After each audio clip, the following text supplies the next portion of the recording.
Eh bien, nous y voilà. Épisode 8 du redémarrage de l'adventisme. Et comment parler du redémarrage de l'adventisme sans parler du message sur la santé? En avons-nous encore besoin? Est-il dépassé? Dois-je jeter les galettes de poulet et me plonger dans les sandwichs au poulet épicé de Wendy's que j'aimais tant? Je veux répondre à cette question en vous racontant comment je suis devenu végétarien. Et je vous promets que ça ne prendra pas longtemps. Il y a environ 22 ans, à Thanksgiving, j'ai mangé mon dernier morceau de viande. Et je suis devenu végétarien à cause de la citation que je vais partager avec vous. Et assez drôle, ce n'est en fait pas une citation d'Ellen White, c'est une citation de ma petite amie de l'époque, qui est maintenant ma femme. Nous venions de nous remettre ensemble après 3 ans de séparation. À l'époque, elle était végétarienne et moi non. Et elle m'a regardé dans les yeux et m'a dit ces mots: les lèvres qui touchent la viande ne toucheront jamais les miennes. Je n'invente rien, c'est une histoire vraie. Et voilà, mesdames et messieurs, comment je suis devenue végétarienne. Cette citation m'a suffi. En repensant à ce moment-là, je me sens vraiment déprimée aujourd'hui. Généralement, cela signifie déprimé. Mais aujourd'hui, avoir le cafard est une bonne chose,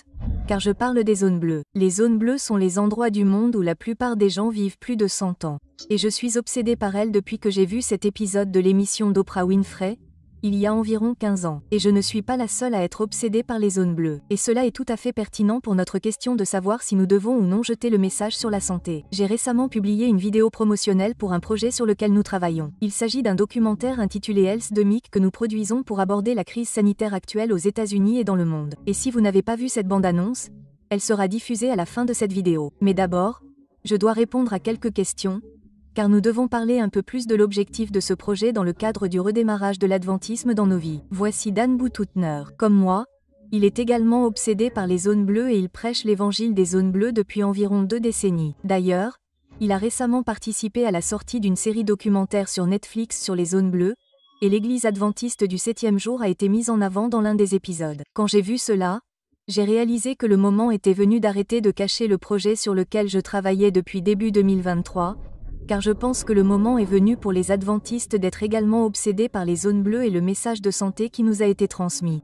L'obsession de Dan Boutoutener est due au fait que tout le monde veut vivre plus longtemps. Et tout le monde ne veut pas seulement vivre plus longtemps. Ils veulent vivre une vie plus saine et plus forte. C'est le même souhait que l'apôtre Jean avait lorsqu'il a déclaré: « Je souhaite que tu prospères par-dessus tout et sois en bonne santé, comme prospère l'état de ton âme. » Remarquez ce qu'il dit.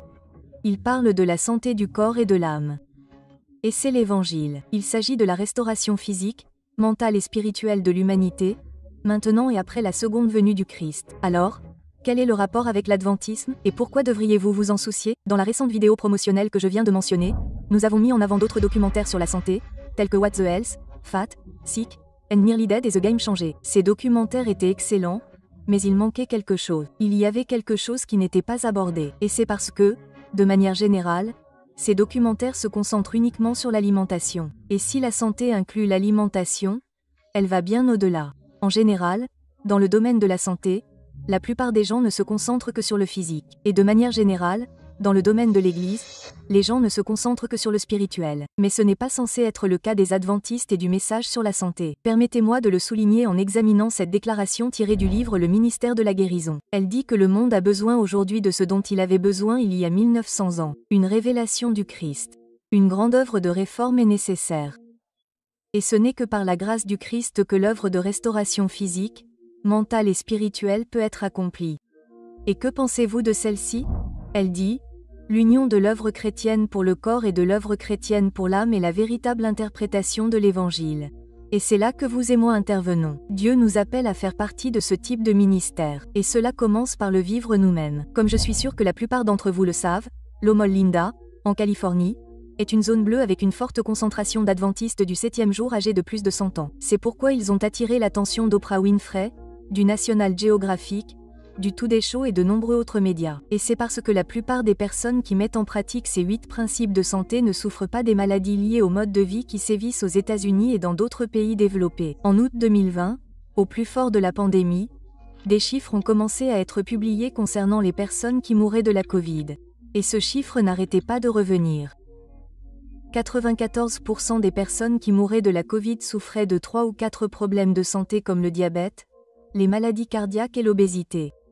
Et aussi vite que cela est arrivé dans le cycle de l'actualité, cela a disparu. C'est à ce moment-là que je suis devenue obsédée par l'idée de raconter une histoire. Et c'est parce qu'en ce moment même où je parle, Le CDC a estimé que 6 adultes sur 10 aux États-Unis vivent actuellement avec une maladie chronique comme le cancer, les maladies cardiaques ou le diabète, les maladies même qui ont alimenté la pandémie. Et je pense que les adventistes peuvent jouer un rôle majeur pour faire quelque chose à ce sujet. En tant qu'adventistes, il y a 2 choses qui devraient nous pousser à adopter cette compréhension de l'Évangile et à faire ce que nous pouvons pour la promouvoir. Premièrement, c'est à cause de déclarations comme celle-ci. Les adventistes du 7e jour doivent être représentés au monde par les principes avancés de la réforme de la santé que Dieu nous a donnée. J'espère que vous avez compris que, dans une large mesure, le visage même de l'Église adventiste du 7e jour devrait être une représentation des principes de la réforme de la santé. Et pourquoi cela? Rappelez-vous que c'est parce que l'Évangile concerne la restauration physique, mentale et spirituelle de l'humanité. Et c'est exactement ainsi que le Christ a mené son ministère en enseignant, en prêchant et en guérissant. Et parce que j'aime Dieu, j'aime son Église. Et parce que j'aime son Église, je veux la voir prospérer dans le ministère, tout comme l'Église apostolique l'a fait en enseignant, en prêchant et en guérissant. Mon autre obsession pour cela, et très franchement, la raison pour laquelle nous faisons le documentaire sur la santé, c'est à cause de la lettre S, une lettre, mais pleine de puissance. La lettre S, lorsqu'elle est placée à la fin d'un mot, le rend pluriel. Cela signifie que l'accent est mis sur de nombreuses choses, de multiples choses. Et quand je lis Matthieu 24/7, il est dit, « Car une nation s'élèvera contre une nation, et un royaume contre un royaume, et il y aura des famines et des pestes. » Vous avez vu ça? Des pestes ou, on pourrait dire, des pandémies. Cela signifie qu'il y en aura plus d'une. Cela signifie qu'il y en aura d'autres à l'avenir. Et je pense que nous pouvons tous convenir que le co a pris beaucoup d'entre nous au dépourvu. Et je ne sais pas pour vous, mais je ne veux pas être pris au dépourvu à nouveau. Et je ne veux pas que d'autres soient pris au dépourvu. Je veux atteindre les 6 personnes sur 10 atteintes de maladies chroniques. Je veux atteindre les 4 personnes sur 10 qui pourraient être en voie de développer des maladies chroniques. Je veux jouer un rôle en aidant chacun à réduire son risque de faire partie des 94% et à augmenter son risque de prospérer et d'être en bonne santé. La question qui me taraude depuis cet été 2020 est la suivante. Si 94% des personnes décédées avaient toutes ces maladies, cela signifie-t-il que si les gens n'avaient pas eu ces maladies, des vies auraient-elles pu être sauvées? Et combien de vies auraient pu être sauvées si les gens avaient eu accès aux 8 principes de santé que Dieu a donnés à l'Église adventiste du 7e jour? Cela a fonctionné dans le passé pendant la pandémie de grippe espagnole de 1918. Cela pourrait-il fonctionner à nouveau à l'avenir? Car après tout, des études ont été menées pendant des décennies qui montrent scientifiquement que des maladies comme le diabète peuvent être inversées ou considérablement améliorées en seulement 16 jours. Et si les gens savaient cela pendant la pandémie? Et s'ils le savaient pour l'avenir? Qu'en est-il de notre système de santé? Ne parvient-il pas à fournir aux gens les outils et la compréhension nécessaires pour qu'ils réalisent que, dans la plupart des cas, des maladies comme le diabète et les maladies cardiaques ne sont pas nécessaires, mais qu'elles sont dans la plupart des cas facultatives et peuvent être surmontées? Ce sont les questions que je veux que les gens se posent et je crois qu'ensemble nous pouvons trouver la réponse. En trouvant cette réponse et en aidant les gens à accéder à la santé physique, je crois que nous serons également en mesure de les guider vers la santé mentale et spirituelle. Récemment, j'ai pu faire 2 voyages dans la région du Michigan, l'une des régions les plus importantes sur le plan historique en ce qui concerne le message de santé et l'adventisme. J'ai pu visiter Battle Creek et me rendre au musée Kellogg. Je suis allé à Lansing où j'ai rencontré et interviewé des pasteurs et des médecins qui cherchent activement à combiner les aspects physiques et spirituels de l'Évangile. Et enfin, je me suis rendu à l'université Andrews à Berrien Springs, dans le Michigan, pour découvrir leur centre de style de vie et le travail qu'ils font dans ce domaine, tout en assistant aux réunions de réveil du bras droit qui se sont tenues à Berrien Springs, où j'ai pu interviewer plusieurs médecins adventistes, cherchant à raviver l'œuvre du lien physique et spirituel de l'Évangile. Donc, pour répondre à la question que j'ai posée au début, est-ce que je crois que le message de santé est toujours pertinent dans le monde d'aujourd'hui? Bien sûr que oui. C'est pourquoi je consacre mes ressources et mon temps à la production d'un documentaire intitulé Health Demic afin d'essayer de jouer un rôle, aussi grand ou petit soit-il, pour faire passer ce message au plus grand nombre de personnes possible. Je pense que ce moment est crucial pour faire passer ce message au plus grand nombre d'yeux et d'oreilles possible et je prie pour que vous puissiez également saisir cette vision. Je tiens à remercier ceux qui nous ont soutenus par leurs dons et leurs prières. Vos emails, commentaires, dons et prières nous ont beaucoup encouragés. Et si vous découvrez ce ministère pour la première fois et que vous pouvez également voir cette vision, je vous invite à vous associer à nous pour soutenir ce projet et faire passer le message. Continuez à partager ces vidéos afin que nous puissions atteindre la ligne d'arrivée. Et si vous avez les ressources nécessaires, pensez à faire un don pour nous soutenir dans ce travail. Si vous le souhaitez, consultez la description ci-dessous pour savoir comment vous pouvez donner. Et d'ailleurs, si vous ne l'avez pas encore vu, La bande-annonce de Health de Mix sera diffusée dans quelques instants. Que Dieu vous bénisse.